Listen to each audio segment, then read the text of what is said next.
teologi yang saya pelajari, teologi yang saya bangun, teologi yang saya sharingkan adalah teologi mengerti Tuhan. Banyak teologi yang kita pahami, ada orang teologi yang mengedepankan kemakmuran, puji-pujian, kesembuhan ilahi.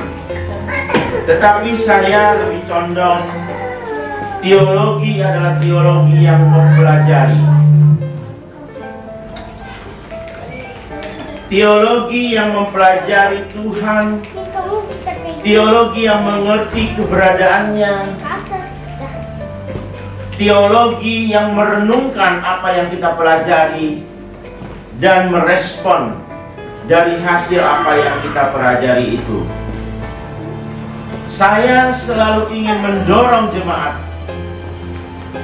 Saya selalu ingin mengedukasi jemaat di mana saya layani untuk betul-betul mau bersyukur dengan keberadaan kita sebagai pengikut Kristus.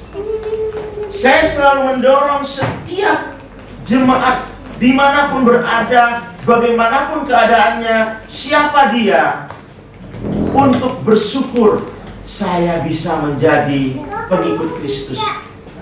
Lalu di dalam syukur itu dia belajar. Bukan hanya dia menjalankan ibadah-ibadah, liturgi-liturgi yang diadakan oleh gereja di mana dia bernaung. Tetapi secara pribadi saya ingin setiap orang menemukan Tuhan, belajar keberadaannya. Siapakah Tuhan yang saya sembah itu? Lalu bersyukur. Oh, karena saya mengerti, saya sungguh sangat bersyukur punya Tuhan yang seperti itu.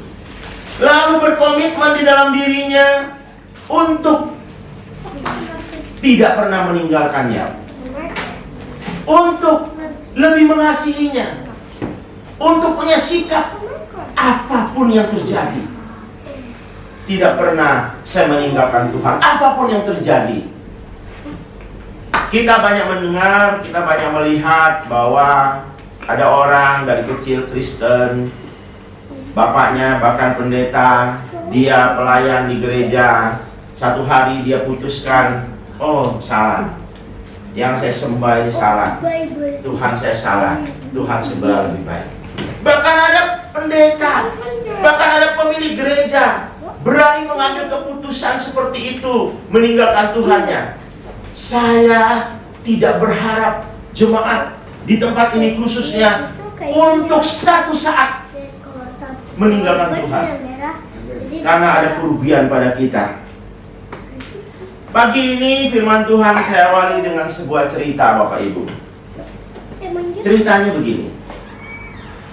Di sebuah kota ada seorang pengusaha yang sangat kaya sekali.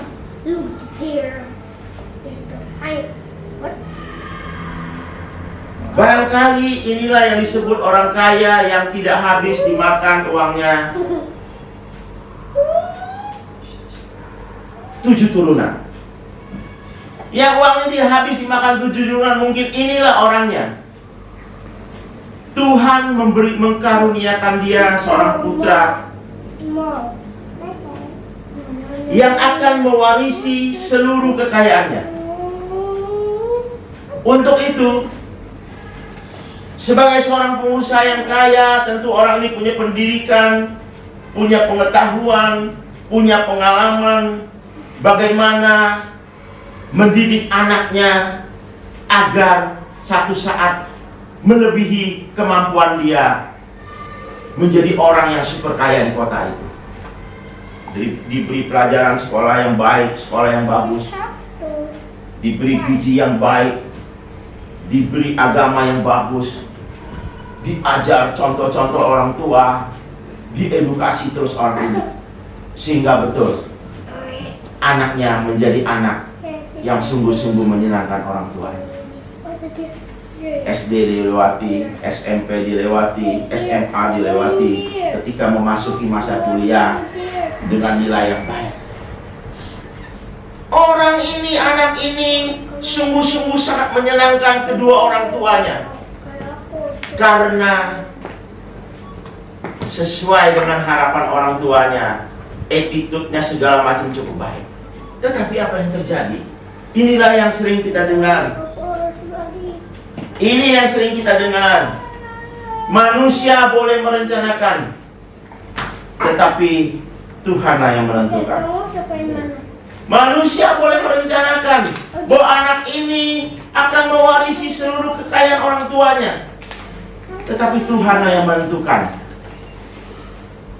Makanya ketika ada orang kaya, di firman Tuhan berkata, aku akan ke kota A, aku akan membangun, aku akan menyiapkan lubung yang lebih besar, aku dan aku dan aku. Lalu Tuhan berkata, malam ini juga jiwamu diambil. Untuk apakah semuanya itu? Jadi ini pelajaran berharga bahwa kita harus ingat, manusia boleh merencanakan, Tuhan yang menentukan. Untuk itu, libatkan Tuhan dalam semua perencanaan yang akan kita lakukan. Kita sambung dengan cerita yang tadi. Manusia boleh berencana, tetapi Tuhanlah yang menentukan.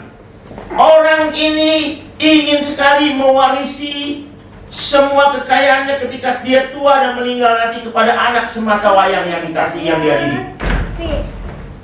Apa yang terjadi? Ketika dia pulang kuliah, dia dibunuh oleh seseorang dan nyawanya tidak bisa ditolong. Nyawanya tidak bisa ditolong, Bapak Ibu. Betapa kecewanya keluarga ini, betapa marahnya kepada si pembunuh ini. Anak semata wayang yang sudah diinvestasikan, yang sudah dididik, yang sudah kelihatan karakternya menjadi pewaris keluarga ini dan menyenangkan orang tuanya, dibunuh secara semena-mena oleh pembunuh.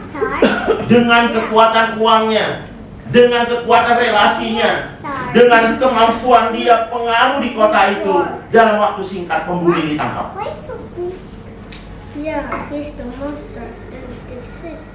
Singkat cerita, pembunuh ini dihukum setimpal dengan apa yang dilakukannya.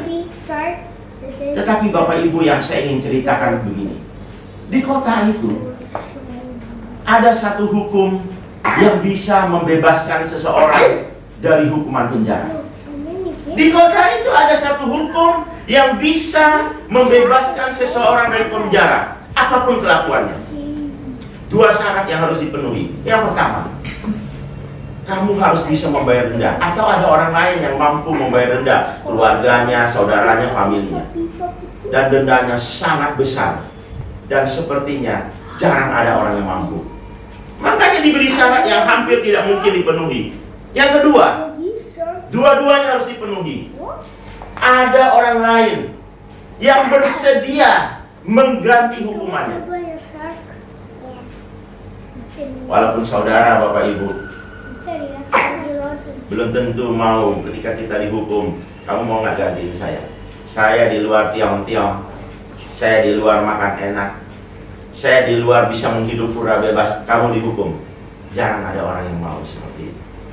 Walaupun keluarga, walaupun orang tua, walaupun anak, belum tentu mau. Kalaupun mau, apakah dia punya uang untuk membayar denda? Katakanlah, oke, saya suruh pegawai saya cukupkan semua. Tetapi apakah mampu membayar denda yang begitu besar? Jadi, sepertinya tidak ada jalan dan orang ini yang membunuh anaknya harus dihukum.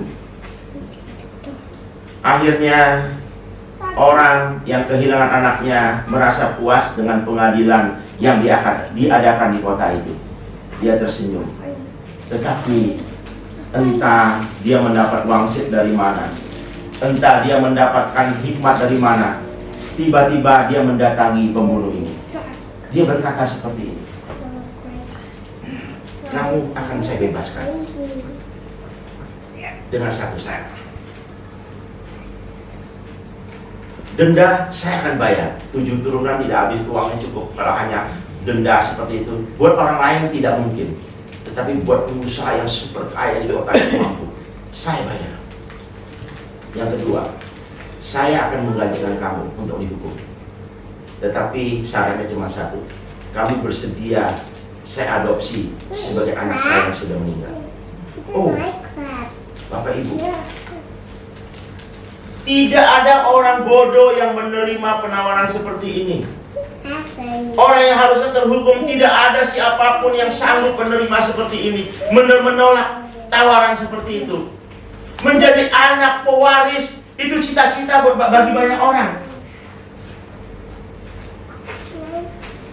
Itu cita-cita bagi banyak orang, hidup dalam segala kemewahan. Ini tidak ada hubungan keluarga, tidak ada urusan sama sekali. Yang pembunuh yang harus dihukum berat, tetapi orang tua dari anak yang dia bunuh bersedia menanggung semua biaya, denda, dan bersedia dikurung di penjara dan mendapatkan hadiah. Ini bukan cerita yang sebenarnya, ini fiktif Bapak Ibu. Ini hanya cerita dan saya rasa tidak ada terjadi di kota manapun seperti kisah ini. Ini hanya saya ceritakan saja. Yang ingin saya katakan, coba kita renungkan cerita ini. Seandainya kita adalah pembunuh dari anak ini, betapa kita sangat bersyukur. Seandainya kita yang harus menjalani hidup panjang di penjara yang senyap, yang tentu bukan penjara yang nyaman, tetapi tiba-tiba mendapat kebebasan. Selain mendapat kebebasan, mendapat kemewahan, diangkat anak dari seorang pengusaha yang sangat terkenal di kota itu. Betapa kita bersyukur. Betapa kita bersyukur. Tetapi saya ingin ingatkan, sebersyukurnya kita juga akan habiskan hidup kita di bumi ini. Seandainya itu kita, pada saat itu mungkin umur kita 30 tahun, 25 tahun, sedang nakal-nakalnya, lalu kita mendapatkan semua fasilitas hidup, paling hebat kita juga 70 tahun lagi, 95 tahun, katakanlah 100 tahun lagi kita hidup, menikmati semua itu. Itu pun kita sudah sangat bersyukur. Hari ini saya ingin katakan, Tuhan Yesus menggantikan kita yang harusnya kita tidak pernah punya potensi hidup kekal. Kita tidak pernah punya potensi hidup kekal. Kenapa? Karena manusia telah kehilangan kemuliaan Allah. Manusia sudah tidak bisa bersama dengan Allah. Makanya ketika Allah kecewa kepada manusia, air bah menghabiskan manusia. Hanya Nuh dan keluarganya yang diselamatkan.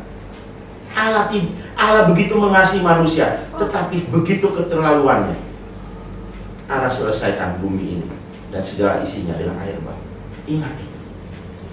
Tuhan Yesus menggantikan kita.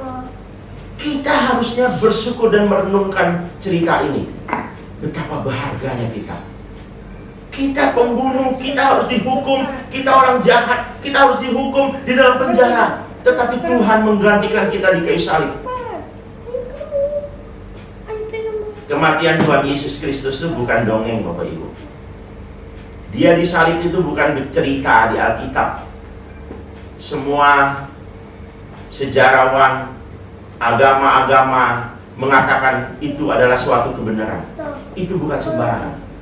Disalib, darahnya pelan-pelan habis, itu adalah penghukuman yang paling berat di dunia ini. Ditembak sebentar, tetapi dari tetes ke tetes sungguh sangat menyakitkan. Tuhan Yesus Kristus yang kita sembah menjalani itu demi kita. Jadi saya ingin jemaat merenungkan ini. Betapa berharganya keyakinan kita kepada Tuhan. Betapa berharganya itu. Itu sangat berharga sekali. Sangat berharga. Punya Tuhan Yesus itu segalanya. Punya Tuhan Yesus segalanya.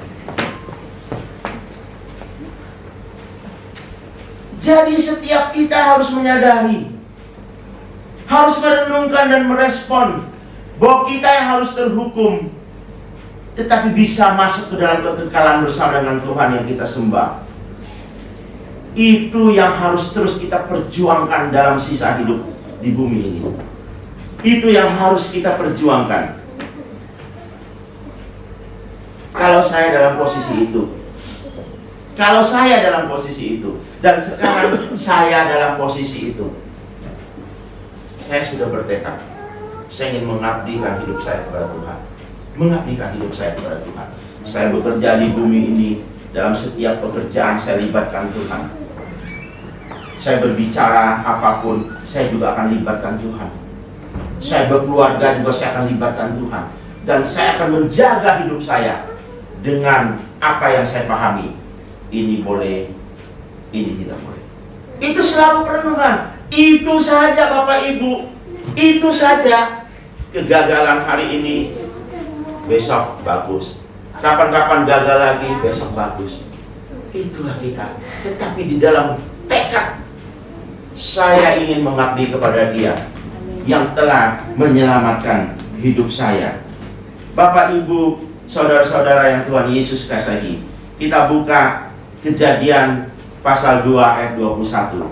Saya selalu senang dengan ayat ini dan selalu saya ingat, dan mungkin sering saya ajak kita merenungkannya. Kejadian pasal 8 ayat 21. Firman Tuhan. Ketika Tuhan mencium persembahan yang harum itu, berfirmanlah Tuhan dalam hatinya, aku takkan mengutuk bumi lagi karena manusia.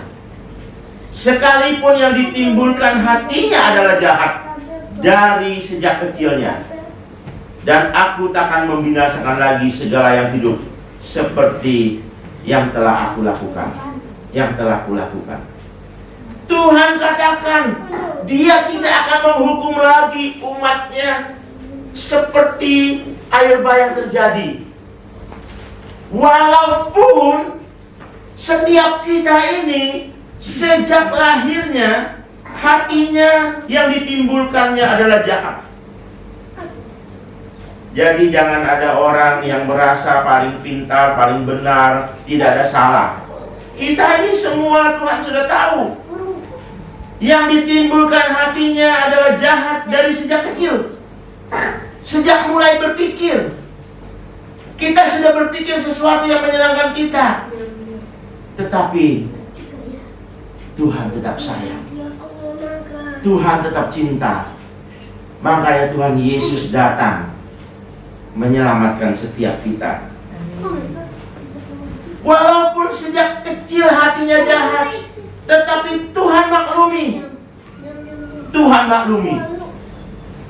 Tuhan bisa maklum ketika Nuh keluar dari air bah memberikan persembahan yang harum.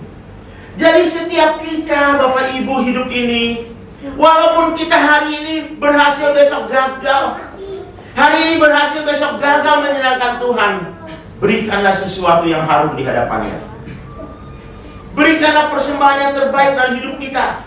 Senangkanlah Tuhanmu, supaya Tuhan selalu mengingat akan ini, akan persembahan kita. Dan Dia tidak melakukan kita, tetapi Tuhan mengampuni dan memaklumi setiap kita. Kita adalah orang jahat yang diselamatkan. Sebagai pengikut Kristus seharusnya kita sungguh-sungguh mengikut Dia, merespon panggilan kita, merespon kematian Kristus dengan ucapan syukur setiap hari. Ada masalah di bumi ini, jalani saja, jangan pernah salahkan Tuhan. Ada masalah, itu bagian daripada hidup kita. Kalau tidak ada masalah dalam hidup ini lalu kita bersyukur, setiap orang bisa, Bapak Ibu. Semuanya lancar, sekolahnya tanpa belajar, rankingnya bagus, kerja ogah-ogahan, gajinya besar, tidak pernah sakit walaupun makan sembarangan. Oh, itu puji Tuhan, haleluya, Tuhan melihat. Itu pas semua orang bisa. Tetapi banyak masalah. Rencana begini gagal, rencana begitu gagal. Kita tetap katakan, Tuhan, aku tetap yakin Engkau melihat. Ah, itu yang hebat. Itu baru hebat. Itu baru anak Tuhan. Tidak ada, selama kita hidup, tidak ada yang tidak ada masalah manusia. Semua manusia pasti punya masalah. Kita harus merespon keselamatan yang sebesar itu. Harus merespon. Bagaimana caranya? Kita merespon keselamatan yang Tuhan berikan yang besar itu, yang satu saat seperti yang pernah saya katakan, kita cium kaki Tuhan kalau kita ketemu di kekekalan. Caranya begini, sebelum Tuhan Yesus ditangkap, disalib, ia berkumpul dengan murid-muridnya dan ia mengatakan banyak hal agar murid-muridnya sudah tahu sebelum segala sesuatu terjadi. Jadi kalau Tuhan Yesus tiba-tiba ditangkap, disalib, nggak diomongin dulu, murid-murid masih curiga, kok katanya Tuhan menyembuhkan, orang lain diselamatkan, orang lain mati bangkit, saya lihat sendiri, buta melihat, pincang berjalan, saya lihat sendiri, tetapi kenapa bisa ditangkap? Sebelum semua kejadian itu, Tuhan ngomong dulu ke murid-muridnya, saya akan ditangkap, dan seterusnya dan seterusnya. Kita baca lagi. Apa yang Tuhan ingin kita lakukan, apa yang Tuhan ingin kita respon atas keselamatan yang Tuhan berikan kepada kita yang sebesar itu. Yohanes 13 ayat 34. Yohanes 13 ayat 34. Demikian firman Tuhan. Aku memberikan perintah baru kepada kamu, yaitu supaya kamu saling mengasihi. Sama seperti aku telah mengasihi kamu, demikian pula kamu harus saling mengasihi. Dengan demikian semua orang tahu bahwa kamu adalah murid-muridku, yaitu jikalau kamu saling mengasihi. Yohanes 14 ayat 15. Yohanes 14 ayat 15. Jikalau kamu mengasihi aku, kamu akan menuruti segala perintahku. Jikalau kamu mengasihi aku, kamu akan menuruti segala perintahku. Perintah yang mana? Kita lihat lagi. Yohanes 15 ayat 12. Pertama Tuhan bilang kamu harus saling mengasihi. Lalu Tuhan katakan, kalau kamu mengasihi aku, kamu mengikuti perintahku. Kalau kamu mengasihi aku, kamu akan menuruti segala perintahku. Perintah yang mana? Yohanes 15 ayat 12 dijelaskan lagi kepada Tuhan Yesus menjelaskan lagi kepada murid-muridnya demikian. Inilah perintahku. Tadi perintah yang mana? Inilah perintahku, yaitu supaya kamu saling mengasihi seperti aku telah mengasihi kamu. Jadi perintah Tuhan Yesus muter-muter itu adalah tidak ada yang lain.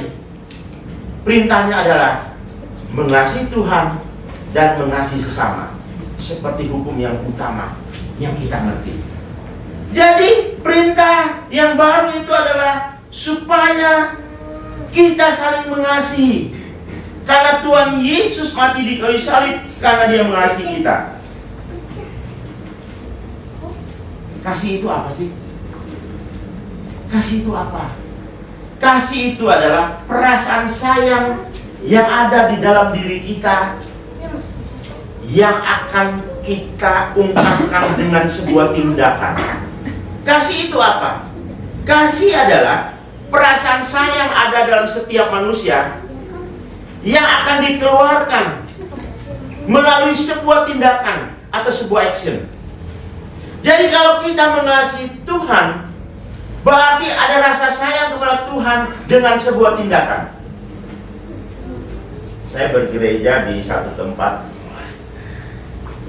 di Jalan Panjang, jemaatnya bisa 200-300. Saya lihat banyak-banyak anak muda di situ. Saya perhatikan dari persembahan yang diumumkan setiap minggu. Saya ini kan kritis Bapak Ibu. Sebagai seorang pengusaha, tentu bukan pengusaha yang kaya tadi di kota yang 7 turunan nggak habis. Kalau saya mungkin nggak sampai 1 turunan habis uangnya. Ya. Pengusaha saya kritis. 200-300 jemaat, rata-rata orang muda, parkiran penuh, rata-rata eksekutif saya lihat. Tetapi kalau saya lihat persembahan yang diumumkan, waduh, ini jemaat ini mengasihi Tuhan nggak sih? Mengasihi itu adalah tindakan kasih sayang, bukan di pikiran, oh saya sayang. Jadi kalau anak muda punya pacar malam minggu, Wah, kalau WA, oh sayang, Yayang, apa kabar, sudah makan belum? Cuman begitu doang. Itu mah harus dicurigai, itu tidak sayang. Nanya sudah makan belum? Ngajak makan dong. Datang jam 4 pulang kantor sudah rapi, sudah siap-siap, hari ini di mana kita makan. Itu sayang, itu tindakan. Cinta kasih itu adalah tindakan, bukan itu. Jadi kalau kita bilang kita mengasihi Tuhan hanya di pikiran, tidak ada tindakan, saya ragu. Kamu belum mengasihi Tuhan. Kamu belum mengasihi Tuhan. Sama seperti kita. Kalau kita mengasihi sesama, istri saya itu, kalau dia makan sesuatu, dia selalu ingat saya. Mau dibeliin nggak? Itu saya kasih. Saya demikian juga. Saya kalau tahu dia suka, kita makan. Istri saya kan sering tokonya di sini, di Rawasari. Saya tokonya di Pinangsia. Saya di Kenari juga ada. Saya kadang-kadang berkunjung ke Kenari, ya sebulan 2 kali. Lalu saya makan siang di sini nih. SHSD, pernah tahu? Wah, Pandong belum pernah ada kayaknya. SHSD. SHSD ini dari sini Starbucks, belok kiri. Ya, ini kan lewat Starbucks kan kiri kan? Betul kan? Jalan besar ini, ya ini nih. Starbucks tahu? Nggak tahu Starbucks kamu? Waduh. Jalan besar ini sebelah kiri kan Starbucks. Sepanjang ini kan banyak yang jualan makanan kan? Sampai di ujung depan apartemen itu ada SHSD. Itu makanan Sunda, seperti Ciganear, kira-kira begitu. Jadi kalau saya di Pinangsia sampai ke Kenari, saya mau makan di situ. Saya telepon istri saya, dia sudah makan di situ. Ma, kamu di mana? Oh, di rumah. Kalau di rumah saya nggak jemput. Kamu ada di sini? Kalau ada saya jemput. Itu namanya sayang. Ada tindakan. Itu sayang. Ada tindakan. Tuhan Yesus mengasihi manusia. Ada tindakan. Saya baru mempelajari tentang, sekarang ini kan lagi ramai tentang Tritunggal, Bapak Ibu. Saya pelajari. Wah, saya begitu kagum dengan penjelasan seorang hamba Tuhan yang mudah dimengerti. Tritunggal itu apa? Dia bilang begini, kita ini pemahaman Tuhan dan Allah itu mengadopsi agama lain, sehingga rancu atau keliru. Kita itu beda. Tuhan kita sama Allah itu berbeda. Allah itu kita kenal dengan Bapa, Tuhan itu Yesus Kristus. Itu gampang. Apakah Yesus Kristus pernah jadi Allah? Oh iya. Dia itu Bapa. Kenapa dia Bapa? Karena dia sebelum turun menjadi manusia, dia itu ada di dalam Bapa, ada di dalam firman. Firman itu seperti apa? Menurut hamba Tuhan ini sederhana. Selama ini kita bingung tentang Tritunggal, ini sederhana. Firman itu seperti manusia. Saya ini, Kim Leong ini begini wujudnya. Di dalam saya ada firman, ada pikiran saya. Di dalam saya ada roh yang membuat saya bisa berkata-kata, bisa hidup seperti hari ini. Kalau roh saya diangkat, saya udah mati. Kalau saya jadi gila, saya nggak bisa berpikir. Firman saya nggak ada. Jadi itu Bapa. Bapa itu tidak berwujud. Roh di dalam Bapa itu roh. Firman itu kata-kata. Ketika firman itu turun menjadi manusia, itu wujudnya manusia. Tadinya itu ini Allah, ini Bapa. Ketika menjadi manusia masih Bapa kan? Rohnya ilahi. Tanpa hubungan suami istri bisa menjadi manusia. Nah, sederhana seperti itu. Jadi ketika firman menjadi manusia, kenapa firman harus menjadi manusia? Enggak dibebaskan saja manusia. Karena harus ada tindakan. Firman menjadi manusia, mengambil wujud manusia, sungguh-sungguh manusia, mati disalib, bisa lapar, bisa haus, bisa sedih, bisa sakit ketika disalib. Itu menunjukkan dia mencintai kita. Luar biasa. Jadi, kalau kita mengasihi Tuhan harus ada cinta. Bagaimana cara mengasihi Tuhan? Saya sih simpel saja. Bagaimana cara mengasihi kekasih kita? Bagaimana cara mengasihi orang tua kita? Bagaimana cara mengasihi suami atau istri? Itu simpel saja. Simpel saja. Bagaimana cara mengasihi Tuhan? Kasih tidak menyakiti. Jangan menyakiti hati Tuhan. Bagaimana cara menyakiti hati Tuhan? Dengan melakukan apa yang Dia larang. Itu menyakiti. Makanya Tuhan bilang, kalau kamu mengasihi aku, kamu menuruti apa yang saya mau. Jikalau kamu mengasihi aku, kamu akan menuruti segala perintahku. Jadi kalau kita bilang mengasihi Tuhan, kita tidak menyakiti Dia. Kasih memberi. Gereja ini tidak besar. Kalau Bapak Ibu cukup, jangan sisihkan buat gereja ini. Sisihkan. Saya ini dari muda, saya ini kan orang miskin Bapak Ibu. Mungkin di antara saudara nggak ada yang lebih miskin dari saya. Saya kan pernah ngomong, saya umur 1 tahun papa saya meninggal. Mama saya tukang sayur. Karena nggak ngerti apa-apa, karena kita dulu orang lumayan di kampung saya. Cukup berada di antara sekampung, kita termasuk cukup terpandang. Tetapi tiba-tiba papa saya meninggal ketika muda. Mama saya nggak tahu apa, bingung. Biasanya dikasih uang sama suami, bingung. Jadi tukang sayur. Saya umur 9-10 sakit-sakitan. Keluarga kita terpecah kemana-mana. Saya miskin. Tetapi ketika saya mulai punya uang, saya tidak pernah lupa memberi kepada orang tua saya. Saya kalau berteman-teman, kebanyakan saya yang traktir. Saya bukan orang pelit.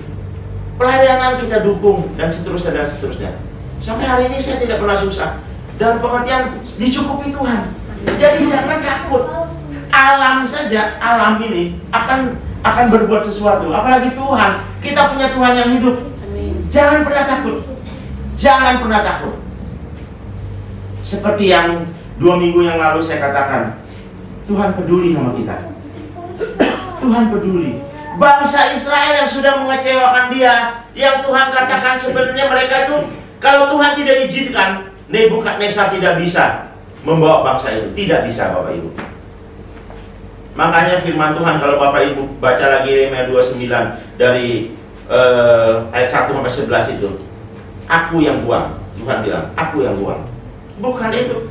Orang jahat, orang apa nggak bisa kalau Tuhan tidak izinkan. Nggak bisa. Kalau Tuhan tidak izinkan, bangsa itu tidak bisa. Tetapi karena bobroknya kehidupan bangsa itu, biarin, dididik.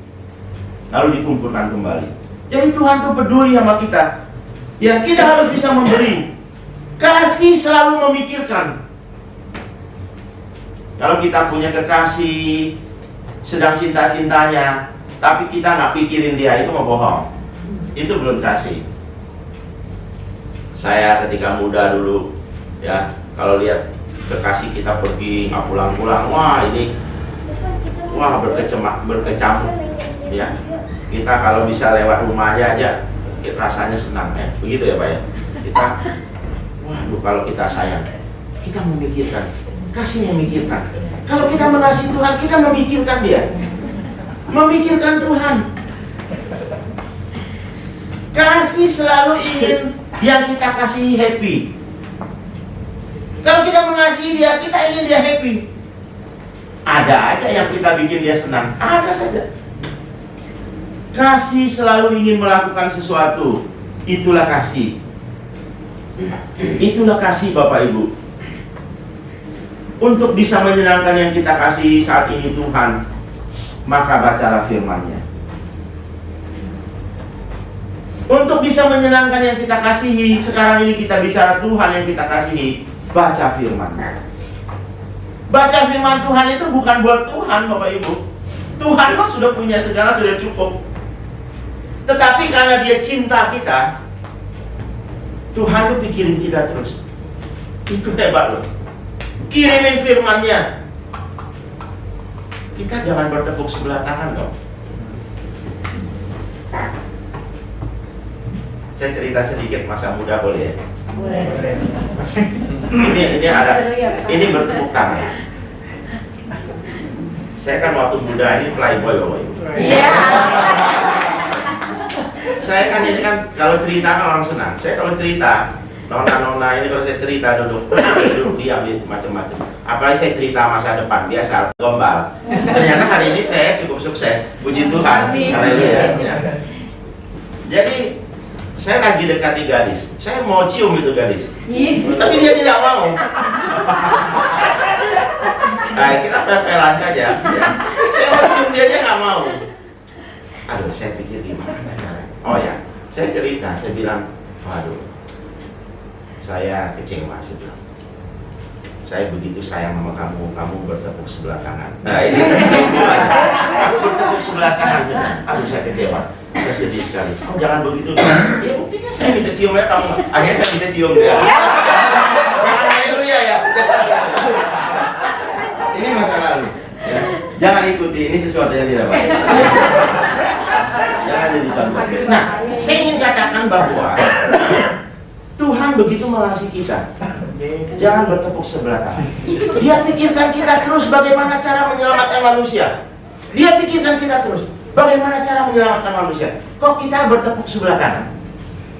Kok kita enggak? Jangan bertepuk sebelah. Cari dia, temu dia, pikirkan dia, kasihi dia dengan cara mentaati dia.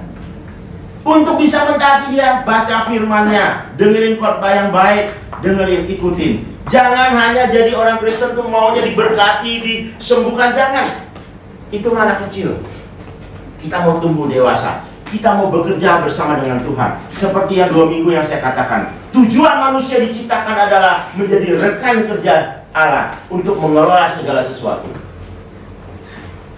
Kita bukan selalu ditolong. Tuhan pasti tolong kita. Asal kita mengasihi Dia dan taat kepada Dia. Amin. Tuhan berkati. Saya kembalikan.